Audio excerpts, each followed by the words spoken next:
Good morning students. जैसे कि आज आपको टॉपिक से क्लियर हो गया है कि आज हम क्या पढ़ने वाले हैं। आज हम पढ़ने वाले हैं evaluation of the American political system and framing of the constitution. America, which is also called United States of the America and United States, and in the beginning, New World, was discovered in the last decade of 15th century by an Englishman, John Cabot. And on the basis of this principle, United Kingdom occupied this new world. After the discovery, attempt was made to establish colonies in the New World, and the first colony was established by the British in 1607, which was named Jamestown. After this, the process of establishing colonies continued, and by 1732, 13 colonies had been established. The British, the Dutch, the Swedish, the French, and the Spanish people contributed in the establishment of these colonies. However, very soon the British established their ownership over these colonies, and before the American revolutions, the British has occupied the whole of America. क्या था इसमें बेटा कि America, जिसे हम United states भी कहते हैं, यूएसए बोल देते हैं, अमेरिका बोल देते हैं, किसी समय इसे जो ब्रिटिश थे, इंग्लैंड वाले थे, उसे न्यू वर्ल्ड बोलते थे, क्योंकि फर्स्ट टाइम जो ब्रिटिश का एक इंग्लिश जो डिस्कवर था, इंग्लिशमैन था जॉन कैबट, उसने इसकी खोज की थी, डिस्कवर की थी, इस आइलैंड का डिस्कवर किया था। और उसने जो अपनी पहली बार जो कॉलोनी वहाँ पर इस्टेब्लिश की, उसका उसने नाम रखा जेम्स टाउन। क्या था कि सबसे पहले इस जो अमेरिका का रीजन है, एरिया है, जहाँ जो कुछ भी टापू है, उसकी सबसे पहले खोज जॉन कैबट ने की, और वहाँ पर एक उसने नई कॉलोनी बसाई, जिसे टाउन कह लो, कॉलोनी कह लो, उसका नाम उसने रखा जेम्स टाउन। देन आफ्टर ये सिलसिला चलता गया, और धीरे धीरे जैसे 15वीं सेंचुरी में शुरू हुए थे, और 1732 से लेकर उसने जहाँ पर इंग्लिश मैन वालों लोगों ने वहाँ जहाँ पर 13 कॉलोनीज जो इस्टेब्लिश कर दी। जब ब्रिटिश ने जहाँ कॉलोनी इस्टेब्लिश करनी शुरू कर दी, तो जो दूसरे देश थे यूरोपियन के, उन्होंने भी कोशिश की कि हम भी जहाँ पर कॉलोनी जो इस्टेब्लिश कर लें, कि हाँ कि जहाँ पर कुछ ना कुछ हमें बेनिफिशियल, अगर इंग्लैंड वालों को इतना बेनिफिशियल हो रहा है, वो एक नया देश जो इस्टेब्लिश कर रहे हैं, तो हम भी कर सकते हैं।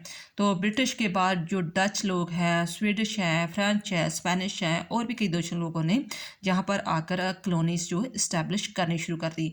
ये कॉलोनीज तब तक रही जब तक खुद वहाँ के अमेरिकन लोगों ने रेवोल्यूशन नहीं किया कि नहीं, हमें आपकी जो रूल रेगुलेशन नहीं चाहिए, ब्रिटिश लोगों के रूल रेगुलेशन नहीं चाहिए, हमें अपनी आज़ादी चाहिए, और हम खुद अपने देश को खुद चलाएंगे, अपने रूल रेगुलेशन के अकॉर्डिंग चलाएंगे। ठीक है, ये इसकी स्टार्टिंग होगी। देन आफ्टर आ गया लैंड ऑफ द इमिग्रेंट्स। इसे लैंड ऑफ इमिग्रेंट्स क्यों कहते हैं? वाई रीज़न ये है कि जहाँ पर जो लोग थे ना, वो रेड इंडियन थे, जो जहाँ के बेसिक नेटिव वाले लोग थे, जहाँ के लोग थे रेड इंडियन थे। बाकी जो लोग जहाँ पर जो आकर इस्टेब्लिश हुए थे, कॉलोनी इस्टेब्लिश हुई थी, वो तो दूसरे देशों की थी, जैसे ग्रेट ब्रिटेन हो गया, जर्मनी, स्कैंडिनेविया कंट्रीज होगी, आयरलैंड, फ्रांस, स्विट्जरलैंड, इटली, पुर्तगाल, हॉलैंड, एशिया, अफ्रीकन, ऑस्ट्रेलिया, कई देशों ने आकर जहाँ बसना शुरू कर दिया, लोगों ने आकर कॉलोनी अपनी बसानी शुरू कर दी है। इसलिए फॉर दिस रीज़न इसे इमिग्रेंट्स कहते थे, क्योंकि बाहर के लोग आकर बसे थे, और जो बेसिक नेटिव थे लोग, वो तो रेड इंडियन थे। ठीक है, फॉर दिस रीज़न कई लोग इसे नेशन ऑफ नेशंस भी बोल देते हैं, कई कह देते हैं कि ये रेशियल मेल्टिंग पॉट है। वाई?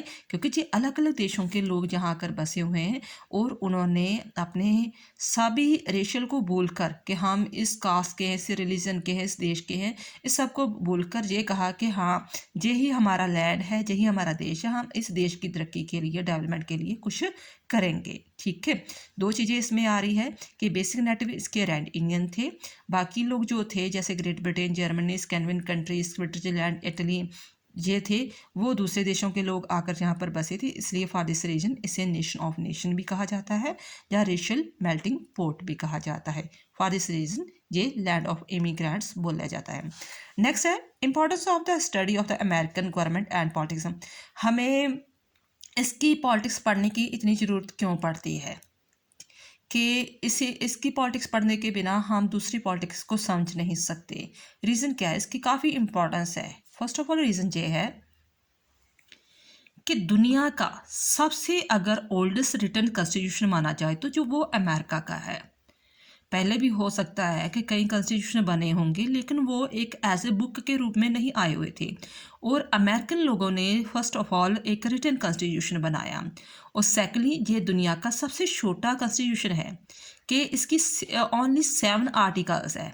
और थर्ड बात ये है कि 200 साल हो चुके हैं, 200 ईयर्स पास्ट, बट ओनली सिर्फ 27 अमेंडमेंट्स हुई है। अमेंडमेंट्स मीन्स कि इसमें अगर कुछ आपने मान लो कि कुछ चीज़ें लिख दी, प्रोविज़न लिख दी है, कानून बना दी है कि हम अपने देश को ऐसे चलाएंगे, तो न्यू जनरेशन आने वाली 100 साल के बाद, 200 साल के बाद वो चाहती है कि नहीं इसमें कुछ चेंज होना चाहिए। तो ओनली सिर्फ 27 अमेंडमेंट हुई है, 27 जो चेंजेस हुई हैं। रीज़न क्या है, क्योंकि इसमें जो कॉन्स्टिट्यूशन है वो उसमें जो चेंजेस करना है वो टफ माना जाता है। और फोर्थ ये है कि in America the constitution has acknowledge as the highest law of land, कि दुनिया का सबसे माना जाता है कि सबसे अच्छा कानून अमेरिका का है। और फिफ्थ ये है कि America is the oldest modern federal state, कि दुनिया का सबसे जो माना जाता है ओल्डेस्ट भी है और मॉडर्न फेडरल स्टेट्स भी हैं।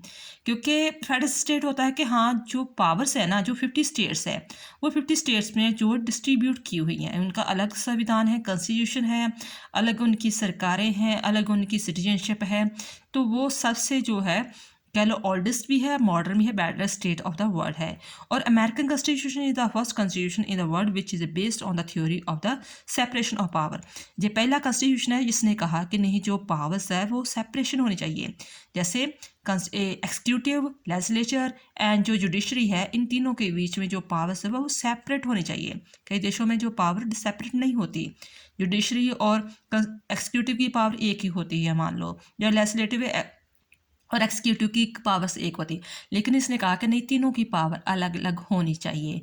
और पहला जो कॉन्स्टिट्यूशन है जिसने फर्स्ट ऑफ ऑल रिटन जो राइट्स लिखे हुए हैं, जैसे हम फंडामेंटल राइट्स की बात करते हैं ना अपने देश की, इसी तरह वो पहला कॉन्स्टिट्यूशन है जिसने राइट्स की बात की। ऐसे 7 8 ऐसे मेन पॉइंट्स है फॉर दिस रीज़न कि हम इसके कॉन्स्टिट्यूशन को अगर पढ़ते हैं तो देन आफ्टर हम अपने कॉन्स्टिट्यूशन को समझ पाते हैं कि हाँ इसकी क्या इम्पोर्टेंस है। नेक्स्ट है कि द अमेरिकन पॉलिटिकल ट्रेडिशन, उनका ट्रेडिशन क्या था। कहते हैं कि to understand the present political, आज की इसकी अमेरिकन की पॉलिटिकल समझने से पहले हमें उसका जो ट्रेडिशनल पॉलिटिकल साइंस है, पॉलिटिकल है, उसे समझना जरूरी है। फर्स्ट ऑफ ऑल कि द कॉलोनियल रूल, क्योंकि आपको पता ही है कि जहाँ जो यूएसए है, यूएसए में जो कॉलोनी बसी हुई थी, पहले 13 थी, देन आफ्टर धीरे धीरे होकर बाद में वो 50 हो गई। ठीक है, तो वो कैसे उनका रूल चलता था। It was the king of United Kingdom who the authorize the established of the colony is the America, and during the middle of the 18th century there were 13 British colonies near the coast of the Atlantic Ocean. These colonies were divided into 3 categories. कहते पहले पहले क्या था कि British लोगों ने ही इसकी खोज की थी, इस टापू की, इस लैंड की, आइलैंड की खोज इसने की थी, ब्रिटिशर इंग्लिशमैन ने। तो वहाँ पर उन्होंने 13 जो है 100 साल के बाद उन्होंने 13 जो कॉलोनी जो बस्तियाँ हैं वो इस्टेब्लिश कर दी। और जो 13 जो ब्रिटिश कॉलोनीज बसी हुई थी, इस्टेब्लिश हुई थी, वो उनकी 3 तरह की कैटेगराइज थी, royal colonies, property colonies, charter colonies. अब रॉयल कॉलोनीज क्या थी। The administration of the royal colonies was carried by a governor who was appointed by the king with the assistance of the executive council. Some of the make colonies among them were New Hampshire, New York, New Jersey, Georgia. Royal colonies उसे बोला जाता था जो कि England द्वारा स्थापित किया गया था, गवर्नर, इंग्लैंड के राजा या रानी के द्वारा गवर्नर नियुक्त किया गया था, वो उनका सारा रूल होता था, उसके द्वारा सारा जो एडमिनिस्ट्रेशन चलता था। तो ये 4 आ जाती है इसमें, new Hampshire, New York, new Jersey and Georgia. ठीक है, ये सीधा जो डायरेक्शन है जो उनकी चलती थी वो राज्य के द्वारा जो स्थापित किया गया गवर्नर होता था। और सेकंड आ जाती है प्रॉपर्टी कॉलोनी, यानी कि किसी की निजी जायदाद बन जाती थी। Some private individual and the Company of England had property right over these colonies, and they had acquired this right from the king by the charter. Main among these colonies were Pennsylvania, Delaware and Maryland. ये ऐसी थी जहाँ तो कोई मान लो एक personally कोई एक बंदा है, ठीक है, इंडिविजुअल है, जहाँ कोई कंपनी है, उसने वो कॉलोनी खरीद ली, तो वो कहता है कि सिर्फ मेरा राइट्स है कि मैं इस कॉलोनी को किस तरह चलाना चाहता हूँ। तो वो 3 थी ऐसे, Pennsylvania, Delaware and Maryland. Next आ जाती है चार्टर कॉलोनीज।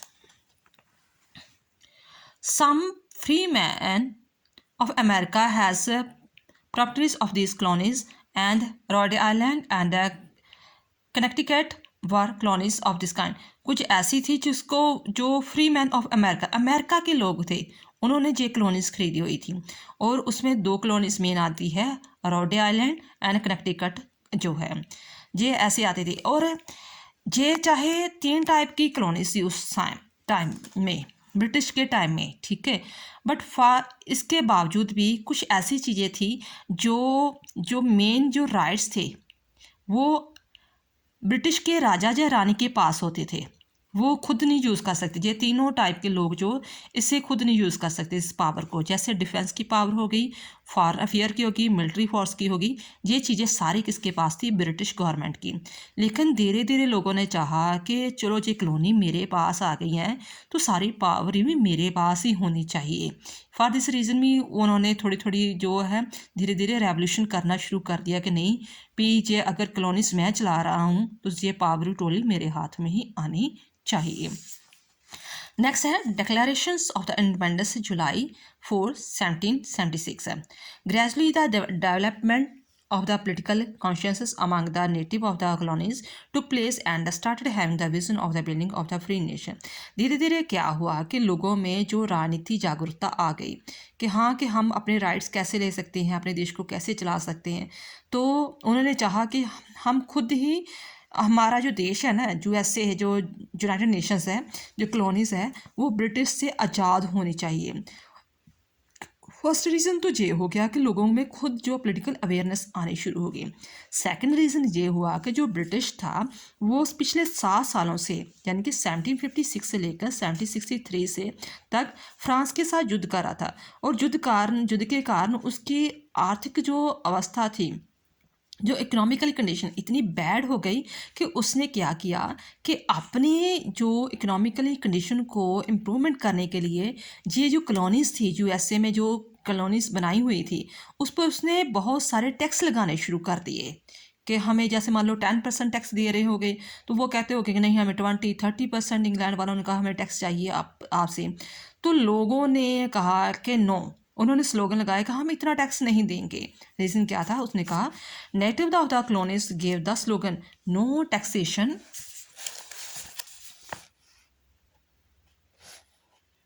विदाउट रिप्रेजेंटेशन, कि जब हमारा कोई रिप्रेजेंटेटिव ही नहीं है किसी पार्टी में, किसी सरकार में, सारा सिस्टम तो आपके द्वारा चलाया जाता है, तो हम आपको टैक्स किस बात के लिए दें।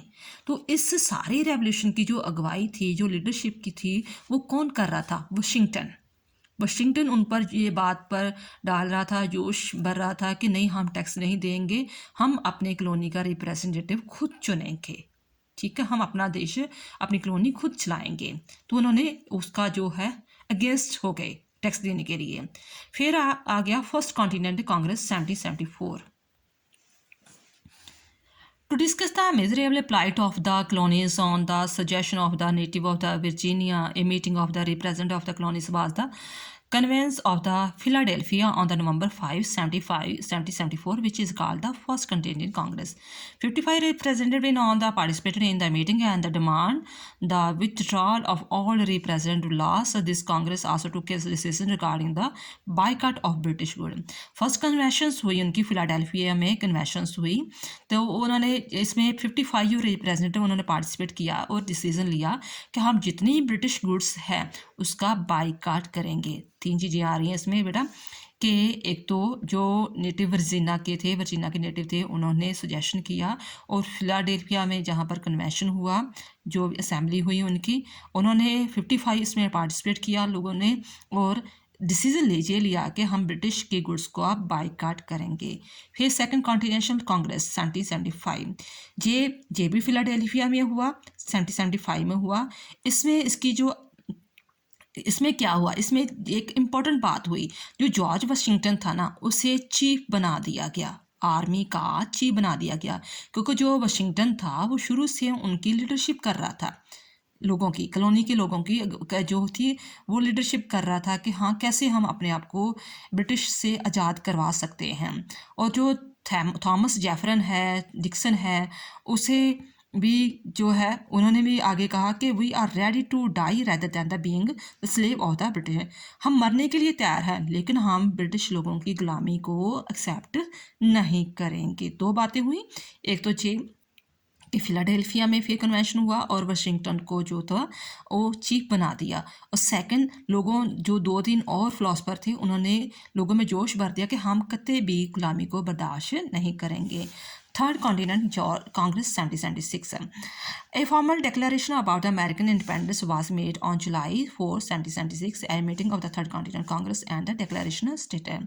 इसमें क्या कहा गया कि एक तरफा उन्होंने कहा, अपने आप को कोशिश कर दिया कि हमारा अमेरिका जो है, हम अमेरिकन लोग जो है वो ब्रिटिश से आज़ाद हैं, हम मल्टी अब और नो मतलब हम आगे से और जो है गुलामी की अवस्था को बर्दाश्त नहीं करेंगे, क्योंकि उन्होंने अपने डिक्लेरेशन में कहा कि सभी लोगों को जो राइट्स मिलनी चाहिए, rights of the life, liberty and the happiness, हमें ये चीज़ें मिलनी चाहिए, हमारी अपनी गवर्नमेंट होनी चाहिए, हम अपने रिप्रेजेंटेटिव जो इलेक्ट करेंगे वही सरकार चलाएगी, तो हम ब्रिटिश की गुलामी को आज से जो है ख़त्म करते हैं। नेक्स्ट है the declaration of the independence is called the British certificate of the American nation. इस जो डिक्लेरेशन दी थी इसमें इसको क्या कहा गया, इसे कहा गया British certificate of the American nation. इसमें मेन पॉइंट्स थे कि ऑल कॉलोनीज, जितनी भी कॉलोनीज अब तक जितनी भी हमारे अमेरिका में कॉलोनीज हैं वो इंडिपेंडेंट है और उस पर वो कोई भी दूसरे देश वाले लोग इंटरफेयर नहीं करेंगे। सेकेंडली, उससे फोर्स नहीं किया जाएगा कि वो ब्रिटिश के लिए अपनी वफादारी, लॉयल्टी को शो करें। And third, all the political relation between the colonies and British are being dissolve, जो भी रिलेशंस वगैरह हैं उसे डिसॉल्व किए जाएंगे। और being independent state all colonies make a declaration of war, अगर हम इंडिपेंडेंट हैं तो हम अपनी मर्जी से वार कर सकते हैं। पहले चीज़ों की परमिशन नहीं थी, फॉरेन पॉलिसी की, अपना वार करने की, आर्मी रखने की, ये कुछ भी, ये सारा जो राइट्स था वो ब्रिटिश के किंग या क्वीन के पास था। अब जी कह रहे थे ये हमारे पास होगा। Colonies have the full right to establish friendly relation and to conclude treaties with other. ये भी राइट पहले नहीं था कि हाँ ये आप ब्रिटिश के राजे के बिना, परमिशन के बिना दूसरे देश से कोई भी रिलेशन नहीं बना सकते थे। अब डिक्लेरेशन में उन्होंने कह दिया कि हम आज़ाद हैं, हम किसी भी देश के साथ कोई भी ट्रीटी कर सकते हैं। Next, establishment of the confederation. For some time the Continental Congress continued to function as the highest body of the different colonies. However, it had no constitutional basis. On the other hand, the need for the strong central government was felt to weigh for war or independence vigorously. अभी चलो उन्होंने अपने आप को independence घोषित कर दिया था, लेकिन अभी कोई मजबूत जो स्ट्रॉन्ग गवर्नमेंट नहीं थी, कोई अभी रिटर्न कोई कॉन्स्टिट्यूशन नहीं पूरा बना हुआ था, कोई बॉडी पूरी स्ट्रॉन्ग पावर बॉडी नहीं थी। अब इनके लिए आगे स्टेप उठाने जरूरी थे। फॉर दिस रीज़न उन्होंने set up by the Congress on June 12, 1776, which include the representative from every colony. जितनी भी कॉलोनीज है उन्होंने कहा कि हर कॉलोनी से एक रिप्रेजेंटेटिव आना जरूरी है, ठीक है। और फिर then after the committee was charge with establish of the confederation, the report prepared by the committee was accepted on the November 17, 1777, and we can describe as its first written constitution United States of America. Principal features of the article of the confederation, जो confederation बनाई थी, articles थे, वही actually जो America का constitution है वही थे, ठीक है, वो उनका यही बेस था। फर्स्ट क्या था, sovereignty was the retained by the state. जितनी भी स्टेट्स हैं यूएसए में, जितनी भी स्टेट है, जिस मान लो जितनी भी कॉलोनी है उनको स्टेट बोला गया ना बाद में, तो उसमें जो था हर एक स्टेट की अपनी सवर्जेनिटी होगी, इसलिए इसे हम लूज कॉन्फेडरेशन भी कहते हैं। और second, absence of the separation of power. अभी जो पावर थी ना वो सेपरेट नहीं हुई थी, ठीक है, वो अभी सारी पावर कांग्रेस को ही दी गई थी। जैसे हम अपने इंडिया में से पार्लियामेंट बोल देते हैं ना, तो वो क्या बोलते हैं, कांग्रेस। तो पार्लियामेंट में दो सदन अपने होते हैं, लोकसभा जो राज्यसभा, एक्सिक्यूटिव तो लेजिस्लेटिव। हमारी पावर सेपरेट है, लेकिन वो कहते हैं कि इसमें जो पावर है, executive power and legislative power किसके पास रहेगी, कांग्रेस के पास रहेगी। Separation power was not adopted, ये चीज़ को ध्यान में याद रखना, क्योंकि यही चीज़ बाद में चेंज होगी। अभी ये कह रहे हैं नहीं पावर सेपरेट होगी, बाद में दोबारा इसमें इंप्रूवमेंट करेंगे, अमेंडमेंट करेंगे और इसमें चेंज करेंगे। Provision of the unicameral legislative, ये भी चेंज होगी। अभी यूनिकैमरल है कि एक ही होगी। Congress was a unicameral in which every state could send to 7 representatives from the term of 1 year। उसने कहा कि जो कांग्रेस है ना, हमारी जो पार्लियामेंट है वो एक यूनिकैमरल होगी, एक ही होगी, ठीक है, उसका एक ही सदन होगा, और हर जो कॉलोनी है वो 2 से लेकर 7 तक अपने रिप्रेजेंटेटिव जो है 1 ईयर के लिए भेज सकती है। The representative had no free will of their own, उसकी कोई अपनी इच्छा नहीं होगी। They had no express views in the Congress according to the direction of their state, they were given expense by their state. Every state had one vote in the Congress and the decision of the Congress were in the form the recommendation. दो चीज़ें बात याद रखना, एक तो उन्होंने कहा कि हमारी अभी यूनिकैमरल होगी और हर स्टेट जो है वो 2 से लेकर 7 रिप्रेजेंटेटिव भेज सकता है 1 ईयर के लिए, उसकी अपनी बिल कोई नहीं होगी, और उसकी हर स्टेट की एक ही वोट होगी। ये 2-3 चीज़ें थी इसमें। नेक्स्ट के limited power of the central authority. According to article confederation, the central authority had the power for the conduct of the subject of foreign policy, declaration of war, peace, post, telegraph, military system. ये सारी powers वगैरह उन्होंने दी गई, article में लिखा किया इसके बारे में। और then executive power were to be used by the committee of the Congress. A committee of the Congress exercise executive power which include one representative from the each state. Purpose of the confederation, इसका purpose क्या था? First of all तो ये था कि it was stated in the article 3rd of the article of confederation that these rights are bound in strong ties mutual friendship so that they may be defend themselves collectively and may prepare plans for the common welfare. अब ये चीज़ें बन तो गई इसमें confederation में। Sovereignty was the retain of the by the state, as on the separation of power, provision of the unicameral legislative, limited power of the central authority, executive power were to be used by the committee of the Congress। But फिर भी इसमें कुछ कमियां रह गई। वो कमियां क्या थी? According to the article confederation, every state which joined confederation was a sovereign state and it could leave confederation whenever it wanted। हर जो स्टेट है, जो कॉलोनी है, अपनी मर्जी से कॉन्फेडरेशन में शामिल हो सकती है और अपनी मर्जी से इसे छोड़ भी सकती है। ये एक चीज़ गलत हुई थी उस समय कि नहीं चलो शामिल तो होगी, लेकिन आप अगर यूएसए के एक पार्ट बन चुके हो, एक देश के पार्ट बन चुके हो, तो आप उसे छोड़ नहीं सकते। तो तब उन्होंने ये प्रोविज़न कर दी कि आप छोड़ सकते हो। Secondly, there was no central authority to enforce the decision of the Congress on the state। कोई central authority अभी तक नहीं बनी हुई थी। And according to article of confederation there was no provision for separate, कोई सेपरेट पावर नहीं दी गई थी, एक्सिक्यूटिव और जुडिशरी को सेपरेट पावर नहीं दी गई थी। और कांग्रेस से है नो, कांग्रेस के पास कोई ऐसी पावर नहीं थी कि वो टैक्स कलेक्ट कर सके। The decision of the Congress for the state were in the nature of the recommendation only and it was up to the state to accept for the state were in the nature of the recommendation. मतलब फिर 6 various states used to conclude agreement among themselves without the consent of the Congress and consequently anarchy became the widespread। For this reason जहाँ पर America में फिर अनार्ची जो फैल गया। अब जो वीक पॉइंट रह गए थे, 5-6 पॉइंट वीक रह गए थे, इसमें जो इम्प्रूवमेंट करना ज़रूरी था। फॉर दिस रीज़न फिर इसमें थोड़ा बहुत इम्प्रूवमेंट हुआ। Framing of the present federal constitution. फिर because of the above mention the weakness in the confederation national leader like George Washington, Hamilton, Madison, John Jay felt that their such a weak agreement could not continue for long, कि ऐसा जो हमने agreement किया है ना वो लंबे समय तक नहीं चल सकता, हमारा देश ऐसे मजबूत नहीं हो सकता, हमारा देश ऐसे तरक्की जो डेवलपमेंट नहीं कर सकता। फॉर दिस रीजन उन्होंने सोचा कि नहीं, दोबारा से कन्वेंशन बुलाई जाए और उसमें जो वीक पॉइंट रह गए हैं उससे निकाला जाए, उसमें सुधार किया जाए। देन आफ्टर आ गया Philadelphia convention 1787 for achieving the above mentioned objective and conference of all the states was convened the Philadelphia on the May 25, 1787.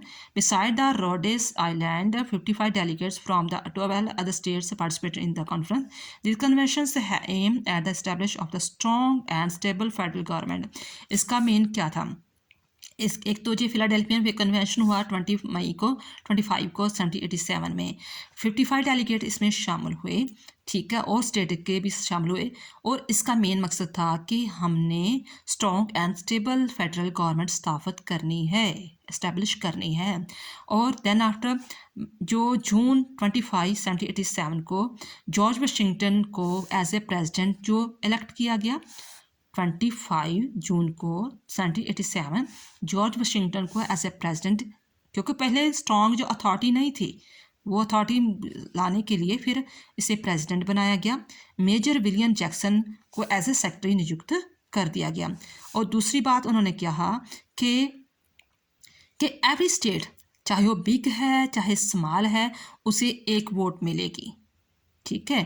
और convention was not sovereign constitution assembly because the ratification by at least 2/3 states was necessary to implement the constitution frame by it. Next है assembly of demigods, Thomas Jefferson describe this conventions an assembly of demigods and the eminent person who participated in the convention. इसमें जो बहुत ही eminent person जो शामिल हुए थे वो कौन थे? Washington, Madison, Franklin, Wilson, Jefferson, John Dickinson and Hamilton. Conventions are decision to frame a new constitution. This convention had been called the amend to old articles of the Confederation. However, George Washington's suggestion that we should not only make temporary arrangement but bring basic change in the Constitution was accepted soon. Thus, it was decided to frame new Constitution. Next है, अब जो मैंने पिछली video में कहा था कि Connecticut जो स्टेट है ना उसका बहुत बड़ा रोल है, ठीक है, जो अंटार्कटिका सी के पास है, सबसे पहला जो उनकी कॉलोनी बनी थी इसी में ही जाकर सारा कॉन्स्टिट्यूशन फ्रेम हुआ था, बना था, जो आज तक जो है वो हम यूएसए में इस्टेब्लिश है, जो वही उसी चीज़ को फॉलो कर रहे हैं। कनेक्टिकट और Franklin compromise. Many proposals were placed before the Constitution Assembly. Some proposals laid more emphasis on the centralization. कुछ तो कहते थे कि हाँ अभी पूरा जो है यूएसए के जितने भी स्टेट है, चाहे 50 स्टेट है, उसे सेंट्रलाइज कर दिया जाए। कुछ कहते थे कि नहीं भाई सिर्फ फेडरलाइज सिस्टम बनाया जाए, ठीक है। Finally the delegate of the Connecticut, जो डेलीगेट थे कनेक्टिकट के डेलीगेट थे, कनेक्टिकट भी एक स्टेट है ना जो पहली स्टेट ही मानी जाती है। कनेक्टिकट के जो डेलीगेट थे उन्होंने अपना कनेक्टिकट स्टेट का जो डेलीगेट कौन था? फ्रैंकलिन, ठीक है, जो उसने सारा अपना जो उसने सारा कुछ तैयार किया था कि हाँ फ्रेमवर्क तैयार किया था कि कैसे हमारा कॉन्स्टिट्यूशन बनाया चाहिए, उस चीज़ को एक्सेप्ट किया गया। कि चाहे काफ़ी सभी लोगों में बहस हुई कि ऐसे होना चाहिए, कॉन्स्टिट्यूशन ऐसे होना चाहिए, लेकिन जो कनेक्टिकट का डेलीगेट फ्रैंकलिन था उसे एक्सेप्ट, उसका जो फ्रेमवर्क था उसे एक्सेप्ट किया गया। उसने क्या कहा कि finally the delegate of the Connecticut state present the formula which had been prepared by Franklin. Connecticut, Franklin. It was a compromise formula which succeeded in the removing a deadlock between the two groups. This compromise was in the favor of the maintain the freedom of the state while of the same time defending the authority of the center. In this compromise, bicameral legislature was proposed for the center. उसने एक formula दिया कि हमें unicameral नहीं बनाना चाहिए, हमें बायकैमरल बनाना चाहिए। एक तो अपर हाउस होना चाहिए, एक लोअर हाउस होना चाहिए। अपर हाउस में जितने में हमारे 50 स्टेट है उसमें सभी में एक एक कैंडिडेट आए, लेकिन जो लोअर हाउस है ना, उसमें जो कैंडिडेट आ रहे हैं ना, वो अकॉर्डिंग टू पॉपुलेशन के हो। मान लो कि किसी की 1 करोड़ आबादी है तो उसमें चलो एक कैंडिडेट, अगर किसी की 3 करोड़ है तो तीन तीन रिप्रेजेंटेटिव आए, कि ये चीज़ होनी चाहिए, बाई कैमरल लेजिस्लेचर होना चाहिए। और सेकंड ये चीज़ उसने कही, to appears the southern state they were allowed slave trade for the next 20 years. It was also proposed that no treaty concluded by the president would be applicable without the approval of the Senate by the 2/3 majority. Next, the completion of the constitution. Then after much discussion in the convention, the constitution was adopted on the September 15, 1787, and it was signed by the 39 delegates of the 12 state के 39 जो delegates थे उन्होंने इस पर sign किए। Ratification of the new constitution. To enforce the constitution, ratification by the legislature of the third fourth of the 13 states means 9 state was the essential। जरूरी था कि कुछ भी जो 13 स्टेट है उसका थर्ड फोर्थ होना चाहिए। थर्ड फोर्थ कितना बना? 9, ठीक है। इससे फेडरलिस्ट बना दिया गया कॉन्स्टिट्यूशन को, ठीक है। और पैम्फलेट में छाप दिया गया कि हमारा जो स्टेट है, USA है, यूनाइटेड स्टेट है, वो फेडरलिस्ट है। Delaware was the first state which ratified the constitution on the December 1787। By June 25, 1718 10 states had ratified the constitution. धीरे धीरे और बाकी सारी जो स्टेट्स हैं उन्होंने यही कॉन्स्टिट्यूशन को अडॉप्ट करना शुरू कर दिया, एक्सेप्ट कर लिया। Enforce of the constitution. The new constitution of the United state of the America was enforced on the March 4, 1789 and New York was made to provision capital of the federal। जो New York उसे capital बना दिया गया है। And house of the representative was formed on April 2, 1789 and the Senate on the April 5, 1789। On the April 30, 1789 George Washington took charge of the office of the President of the America। Last है building of the great nations। In 1789 there were only 13 states in the America Federation। However, gradually many states joined it and became a great nation। At present, the territory of the America is 93 lakh square kilometers and it includes 50 states। The territory of America expanded considerably in the 19th century। In 1803, America purchased a territory named Louisiana from the France। In 1819, the territory named Florida was acquired from the Spain। In the northwest, Mexico was region and the Texas was the under Mexico। Citizens of the region revolted against the Mexico in 1836 and got independence। In 1845, America occupied Texas। In 1836, a war began between the America and Mexico, in which the Mexico was badly defeated। Unwillingly, Mexico had to conclude a treaty by which it had to surrender area like California, Nevada, Utah, New Mexico, Wyoming to America। Thus, the boundaries of America expand up to Pacific Ocean।